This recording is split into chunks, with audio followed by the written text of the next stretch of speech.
তোমাদের সবার জন্য একটি গুরুত্বপূর্ণ আপডেট। এখন বর্তমানে আবার পুনরায় WBSCBDর অফিসিয়াল ওয়েবসাইটে নতুন একটি নোটিফিকেশান দেওয়া হয়েছে, এখানে তোমাদের আইটি অ্যাডমিশন সংক্রান্ত।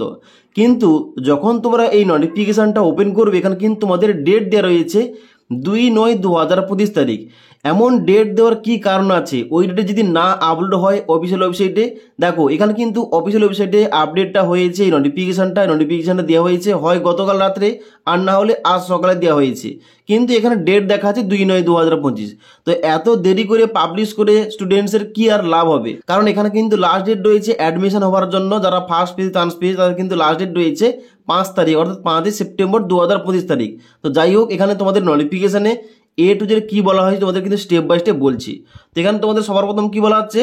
সবার প্রথম বলা আছে সাবজেক্ট, যেখানে বলা হচ্ছে schedule for counselling and admission to the ITI 2025, যেখানে তোমাদের নিচে বলা হচ্ছে all the head of the institute are hereby advice to follow schedule of counselling for seat allotment in connection with admission in government ITI under PTP private ITI 2025, যেখানে তোমাদের প্রতিটি ITI কলেজে এখানে তোমাদের শিডিউল সম্বন্ধে দেওয়া রয়েছে admission নেওয়ার জন্য।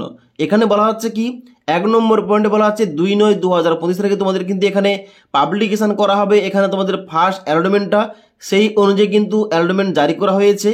নেক্সট তোমাদের 2 নম্বর পয়েন্টে বলা হচ্ছে 2/9/2025 তারিখ থেকে চলবে তোমাদের 5/9/2025 তারিখ পর্যন্ত অ্যাডমিশনটা, যারা তোমরা ফার্স্ট পেজে চান্স পেয়েছো। ওকে, এবার গুরুত্বপূর্ণ পয়েন্ট যেটা ডান দিকে বলা হচ্ছে অ্যাপ্লিক্যান্ট রোলের জায়গায় বলা হচ্ছে for admission in government ITI running under PTP, অর্থাৎ তোমরা যারা ফার্স্ট পেজে গভর্নমেন্ট কলেজে এবং গভর্নমেন্ট আন্ডার PTP কলেজে চান্স পেয়েছো, তোমাদের এখানে কিন্তু অনলাইন পেমেন্ট করলে হবে না, অনলাইন পেমেন্ট করতে হবে GRIPS পোর্টালে গিয়ে। যেমনটা তোমাদের সকালে ভিডিও দিয়েছিলাম ওইভাবে তোমাদের কিন্তু অনলাইন পেমেন্টটা করতে হবে। তো এখানে দেখতে পাচ্ছ বলা হচ্ছে স্টেপ 1, তোমাদের কিন্তু অবশ্যই এই যে অনলাইন GRIPS এই পোর্টালে গিয়ে তোমাদের কিন্তু অনলাইন পেমেন্টটা করতে হবে। পেমেন্টটা করার পর ওই কিন্তু প্রিন্ট আউট তোমাদের কিন্তু অবশ্যই তোমাদের রিসিপ্টটা বের করে নিতে হবে। এবার ওই যে তোমরা রিসিপ্টটা পেলে, ওইটা পাওয়ার পর কিন্তু এখানে বলা হচ্ছে 2 নম্বর স্টেপে যে candidate have two upload the receipt to the WBSCBD portal through his her log in, অর্থাৎ যারা তোমরা পেমেন্টটা করবে, পেমেন্টের যে রিসিপ্টটা ওটা তোমাদের পুনরায় আবার WBSCBD অফিসিয়াল ওয়েবসাইটে এসে তোমাদের লগ ইন করে ওটা আপলোড করতে হবে। তো এত কিছু ঝামেলা করার যে কি দরকার আছে আমি কিন্তু এটাই বুঝতে পারছি না। এখানে কিন্তু এর আগের বছর আমরা দেখেছি এখানে কিন্তু অনলাইন পেমেন্ট করে, অর্থাৎ যেখান থেকে ক্যান্ডিডেটরা অ্যালটমেন্টটা পাচ্ছে ওখানে কিন্তু click had to online payment করে কিন্তু অনলাইন পেমেন্টটা করতে পারছিল। কিন্তু এই বছর এমন করে দিয়েছে এখানে কিন্তু অন্য ওয়েবসাইটে গিয়ে তোমাদের পেমেন্ট করতে হবে, পেমেন্ট করার পর আবার রিসিপ্টটা এনে এখানে কিন্তু তোমাদের আপলোড করতে হবে। তো যাই হোক, এখানে কিন্তু তোমাদের এটা করতে হবে যেহেতু এখানে নোটিফিকেশন বলা হচ্ছে। তো এখানে তোমাদের স্টেপ 3 আবার বলা হচ্ছে কি, স্টেপ 3 বলা হচ্ছে after that candidate have two physically visit any of the nearest government PTP ITI government polytechnic with all his documents including payment receipt for verification. অর্থাৎ এখানে তোমরা দেখতে পাচ্ছ তোমাদের স্পষ্টভাবে বলা রয়েছে তুমি যে কলেজে চান্স পেয়েছো ওই কলেজে না গেলেও হবে। এখানে কি বলা হচ্ছে visit any of the nearest government ITI college, তুমি তোমার নিজস্ব বাড়ির কাছাকাছি যে কোনো ITI কলেজে গেলে কিন্তু হবে এই ভেরিফিকেশনটা করার জন্য, যেখানে তোমরা সমস্ত যাবতীয় ডকুমেন্টস নিয়ে যাবে এবং তার সঙ্গে সঙ্গে ওই যে পেমেন্টের রিসিপ্টটা এবং তোমাদের অ্যালটমেন্টে তোমাদের কিন্তু এটা তোমাদের নিয়ে যেতে হবে। এবার ওখানে কিন্তু তোমাদের যাবতীয় কী কী ডকুমেন্টস লাগবে এইটুকুই কিন্তু অলরেডি আমাদের চ্যানেলে ভিডিও দেওয়া রয়েছে।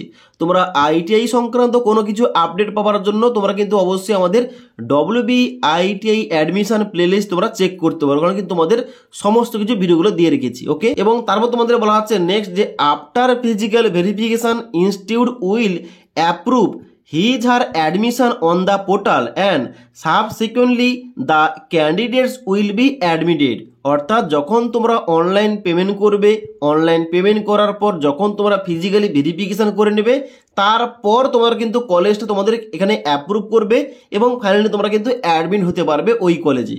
ওকে, বির পয়েন্টে বলা আছে for admission in IMC quota seat of the government ITI, তোমরা যারা গভর্নমেন্ট ITI আন্ডারে তোমরা IMC কোটায় চান্স পেয়েছো তোমাদের এখানে বলা হচ্ছে কি, বলা হচ্ছে এখানে স্টেপ 1 যে candidate have to pay required admission fees, registration fees, caution money and 1 month tuition fees as, যেখানে বলা আছে applicable through online payment mode not through GRIPS portal. অর্থাৎ তোমরা যারা গভর্নমেন্ট কলেজে তোমরা যারা IMC কোটায় চান্স পেয়েছো তোমাদের কিন্তু আর এই GRIPS পোর্টালে এখানে পেমেন্ট করতে হবে না। অর্থাৎ তোমরা যেখান থেকে অ্যালটমেন্টটা চেক করছো ওখান থেকে কিন্তু ক্লিক টু অনলাইন পেমেন্ট করে তোমরা কিন্তু পেমেন্টটা করতে পারবে। এবার পেমেন্টটা করার পর তোমাদের কিন্তু অবশ্যই ফিজিক্যালি ভিজিট করতে হবে তোমাদের নিয়ারেস্ট যে সমস্ত কলেজগুলো রয়েছে। ওকে, এবার এখানে তোমাদের সির পয়েন্টে বলা হচ্ছে আবার যে for admission in private ITI and management quota seat of PTP ITI, অর্থাৎ যে সমস্ত পিটিপির আন্ডারে কলেজগুলো রয়েছে তোমরা যদি প্রাইভেট এবং ম্যানেজমেন্ট কোটায় চান্স পেয়ে থাকো এখানে কিন্তু তোমাদের ওখান থেকে অনলাইন পেমেন্টটা হয়ে যাবে, GRIPS পোর্টালে কিন্তু তোমাদের যেতে হবে না। এবার একটা গুরুত্বপূর্ণ কথা তোমাদের বলা হচ্ছে যে candidate who will be allotted in first choice seat will not get any opportunity of upgradation, অর্থাৎ যারা তোমরা অলরেডি ফার্স্ট চয়েসটা পেয়ে গেছো, যেমন হয়তো তুমি 10টা চয়েস ফিলিং করেছিলে তাহলে 10টার মধ্যে তোমার ফার্স্ট চয়েস ছিল ইলেকট্রিশিয়ান এবং তুমি ওই ইলেকট্রিশিয়ান ট্রেডটা পেয়ে গেছো, তাহলে কিন্তু তোমাদের আর আপগ্রেডেশন অপশান দেওয়া হবে না। কিন্তু এমন কোনো স্টুডেন্টস রয়েছে যার প্রথম অপশান ছিল ইলেকট্রিশিয়ান এবং তার দ্বিতীয় অপশান ছিল কিংবা দ্বিতীয় চয়েস ফিলিং ছিল ফিটার, কিন্তু সে দ্বিতীয় নম্বর ট্রেডটা পেয়েছে ফিটার, কিন্তু সে চাইলে এখানে কিন্তু আপগ্রেডেশনটা করতে পারে উপরের ট্রেডটা পাওয়ার জন্য, 1 নম্বরের ট্রেডটা পাওয়ার জন্য। যারা অলরেডি 1 নম্বর কলেজের 1 নম্বর ট্রেডটা পেয়ে গেছে তারা কিন্তু আর আপগ্রেডেশন অপশনটা পাবে না, এমনটা কিন্তু বলা হচ্ছে। ওকে, এবার গুরুত্বপূর্ণ পয়েন্ট এখানে বলা দেখতে পাচ্ছ নেক্সট তোমাদের 3 নম্বর পয়েন্টে বলা হচ্ছে 6/9/2025 তারিখে কি হবে।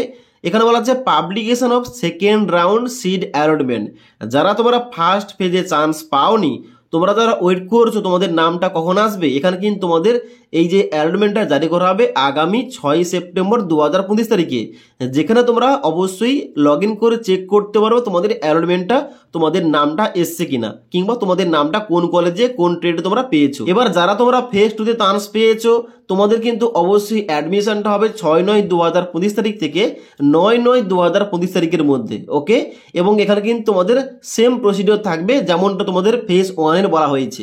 এবার তারপর তোমাদের 5 নম্বর পয়েন্টে বলা হচ্ছে যে 10/9/2025 তারিখে ভ্যাকেন্সি ডিক্লারেশন হবে, অর্থাৎ ফেজ 1 ফেজ 2 অ্যাডমিশন হয়ে যাওয়ার পর কোনো কলেজে যদি ভ্যাকেন্সি থাকে, কোনো যদি সিট সংখ্যা খালি থাকে ওইটার কিন্তু লিস্ট তোমাদের ডিক্লারেশন করা হবে এবং সেই অনুযায়ী তোমাদের কিন্তু আবার তোমাদের বলা হচ্ছে যে 6 পয়েন্টে 10/9/2025 তারিখ থেকে 12/9/2025 তারিখ পর্যন্ত সেকেন্ড ফেজের জন্য তোমাদের আবার অনলাইন চয়েস ফিলিং শুরু হবে। অর্থাৎ যারা এখানে ফার্স্ট ফেজের অনলাইন চয়েস ফিলিং করতে পারেনি তারা কিন্তু আবার পুনরায় সেকেন্ড ফেজের চয়েস ফিলিং তারা বুঝতে পারবে এবং চয়েস ফিলিং করতে পারবে। তারপর তোমাদের 7 নম্বর পয়েন্টে বলা আছে 13/9/2025 তারিখে তোমাদের পাবলিকেশন হবে থার্ড রাউন্ডের জন্য সিট অ্যালটমেন্ট, অর্থাৎ যারা তোমরা এখানে এই সেকেন্ড চয়েস ফিলিং আবার করলে তোমাদের জন্য আবার এখানে তোমাদের 3 নম্বর এখানে অ্যালটমেন্ট জারি করা হবে, যেখানে কিন্তু তোমরা চেক করতে পারবে এবং যারা তোমরা 3 নম্বর রাউন্ডে সিট অ্যালটমেন্টের চান্স পাবে তোমাদের অ্যাডমিশনটা হবে 14/9/2025 তারিখ থেকে 15/9/2025 তারিখের মধ্যে, যেখানে কিন্তু তোমাদের সেম প্রসিডিওর থাকবে। ওকে, এমনটা কিন্তু এখানে তোমাদের A to Z বলা হয়েছে ডেটগুলো। তো এখানে কিন্তু তোমাদের যে সমস্ত ইম্পর্টেন্ট ডেটগুলো ছিল তোমাদের কিন্তু সমস্ত কিছু বলে দিলাম এবং তার সঙ্গে সঙ্গে তোমাদের কি কি করতে হবে, কীভাবে তোমাদের অ্যাডমিশন নিতে হবে এখানে কিন্তু স্পষ্টভাবে উল্লেখ করা রয়েছে। তো তাই তোমরা যারা এখানে এখনো পর্যন্ত অ্যাডমিশন নাওনি অবশ্যই কিন্তু অ্যাডমিশন নিয়ে নাও, আর যাদের তোমাদের এখনো পর্যন্ত ফার্স্ট পেজের নাম আসেনি তোমরা যারা ওয়েট করছো তোমরা কিন্তু অবশ্যই জানো এখানে কিন্তু তোমাদের আগামী 6/9/2025 তারিখে তোমাদের কিন্তু এখানে তোমাদের অ্যালটমেন্টটা জারি করা হবে। এবার 6/9/2025 তারিখে তোমাদের এখানে অ্যালটমেন্টটা জারি করা হলে এখানে তোমাদের কার কার নাম এসে কীভাবে তোমার নামটা চেক করবে, অ্যাডমিশন কীভাবে নেবে সমস্ত ভিডিও কিন্তু আমাদের চ্যানেলে দেওয়া হবে। তাই আমাদের চ্যানেলটি সাবস্ক্রাইব করে পাশে থাকা বেল আইকন প্রেস করে অল নোটিফিকেশনটা অন করে রাখবে, যখনই আমাদের চ্যানেলে কোন রকম ভিডিও পাবলিশ করা হবে ভিডিওর নোটিফিকেশনগুলো তোমাদের কাছে সঙ্গে সঙ্গে পৌঁছে যাবে।